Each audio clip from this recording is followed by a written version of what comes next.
പഴയ സ്വർണ്ണാഭരണങ്ങൾ ജേക്കോ ജുവൽസിന്റെ 916 സ്വർണ്ണാഭരണവുമായി ലാഭത്തിൽ മാറ്റിവാങ്ങാം. മനസ്സിലിണങ്ങിയ സ്വർണ്ണാഭരണങ്ങൾ യഥേഷ്ടം തിരഞ്ഞെടുക്കുവാൻ ഒരു സുവർണാവസരം. ജേക്കോ ജുവൽസ്, തൊടുപുഴ. പാർക്കിംഗ് അനുവദിച്ചില്ലെന്ന് ആരോപിച്ച് സ്വകാര്യ ആശുപത്രിയിലെ ജീവനക്കാരെ മർദ്ദിച്ച പോലീസ് ഉദ്യോഗസ്ഥൻ പിടിയിൽ. തിരുവനന്തപുരം പോലീസ് സ്റ്റേഷനിലെ സിവിൽ പോലീസ് ഓഫീസർ ഷഫീഖാണ് അറസ്റ്റിലായത്.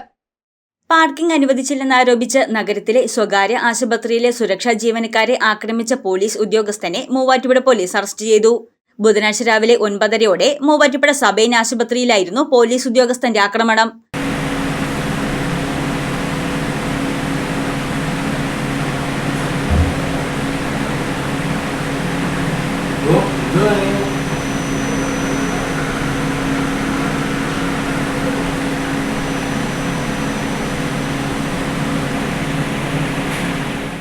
തിരുവനന്തപുരം പോലീസ് സ്റ്റേഷനിലെ civil police officer Cherthala Chittezhathuveli ഷഫീഖാണ് കാർ പാർക്ക് ചെയ്യാൻ സൗകര്യം ഒരുക്കി നൽകിയില്ലെന്ന് ആരോപിച്ച് ആശുപത്രിയിലെ സുരക്ഷാ ഉദ്യോഗസ്ഥരായ പുനലൂർ സ്വദേശി സനിൽകുമാർ, വയനാട് സ്വദേശി VK അനീഷ് എന്നിവരെ മർദ്ദിച്ചത്.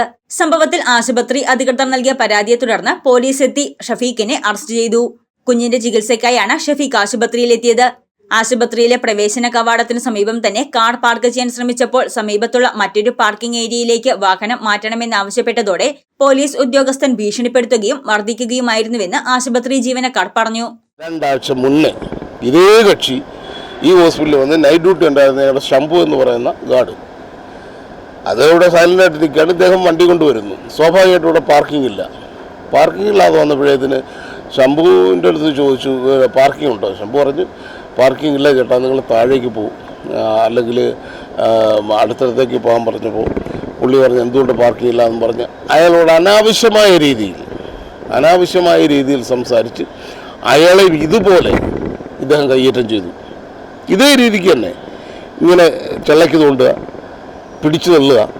അപ്പോൾ ഇത്തരം കാര്യങ്ങൾ ചെയ്തിട്ട് അന്ന് ഇവിടെ പിറ്റേ ദിവസം രാവിലെ, അന്ന് രാത്രി മുതൽ പിറ്റേ ദിവസം ഇദ്ദേഹം പോകുന്നവരെ ആരെയൊക്കെ കാണാമോ ആ കാണുന്ന മുഴുവൻ ആൾക്കാരെടുത്ത് ഇദ്ദേഹം പറയുന്നു ഈ ശംഭു എന്ന് പറയുന്ന ആ ഗാർഡിൻ്റെ കാലും കൈയും വെട്ടിക്കളഞ്ഞിട്ടേ പോകത്തുള്ളൂ എന്നുള്ള ഭീഷണി.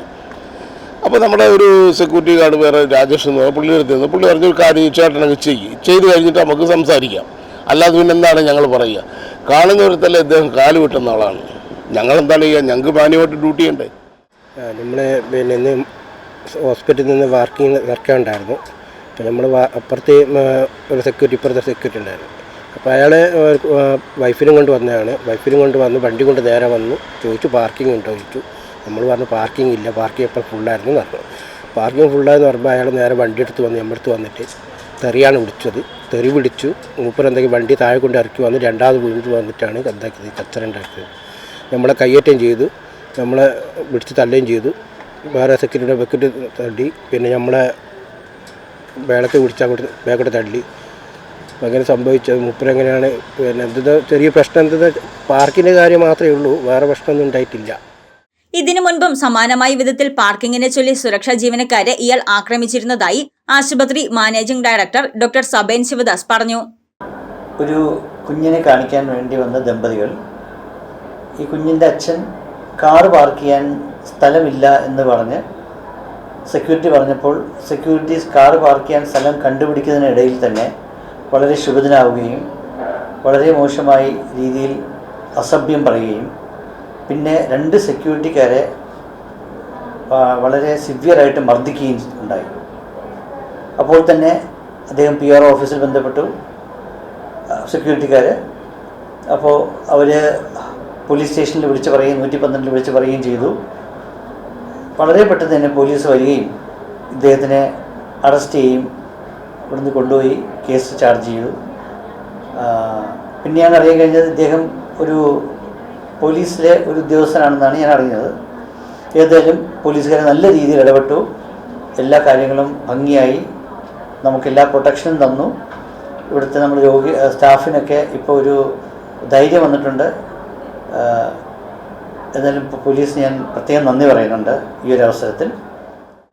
ഈ പരിക്കേറ്റ സെക്യൂരിറ്റിക്കാരൻ ഒരാൾക്ക് തലയിലാണ് അടികൊണ്ടത്. അദ്ദേഹത്തിനെ കോഴഞ്ചേരി മെഡിക്കൽ കോളേജിൽ ന്യൂറോ സർജറിയിൽ കൊണ്ടുപോയിരിക്കുകയാണ്. ഇനി അതിനുശേഷം ബാക്കി എന്താ തീരുമാനം അവിടുത്തെ ഡോക്ടർമാരുടെ നിർദ്ദേശപ്രകാരം നമ്മൾ ചെയ്യും. മറ്റേയാളെ ഗവൺമെൻറ് ഹോസ്പിറ്റലിലാണ് കൊണ്ടുപോയിരിക്കുന്നത്. പുള്ളിയെ അവിടെ അഡ്മിറ്റ് ചെയ്യുന്നതാണ് എനിക്ക് തോന്നുന്നത്. അതിൻ്റെ ബാക്കി എനിക്ക് ഇൻഫർമേഷൻ ഇതുവരെ കിട്ടിയിട്ടില്ല. അറസ്റ്റിലായ പ്രതിയെ കോടതിയിൽ ഹാജരാക്കി. News desk Muvattupuzha news. അഹല്യയിലെ വിദഗ്ധരായ ഡോക്ടർമാരുടെ ചികിത്സ കൊണ്ട് എനിക്ക് എന്റെ കാഴ്ചശക്തി പൂർണ്ണമായും തിരിച്ചു കിട്ടി. ഇപ്പൊ എനിക്ക് ഈസിയായി വായിക്കാം. നേത്ര സംരക്ഷണത്തിന് നമ്മുടെ Ahalya. Ahalya foundation eye hospital, കേരളത്തിൽ എല്ലായിടത്തും.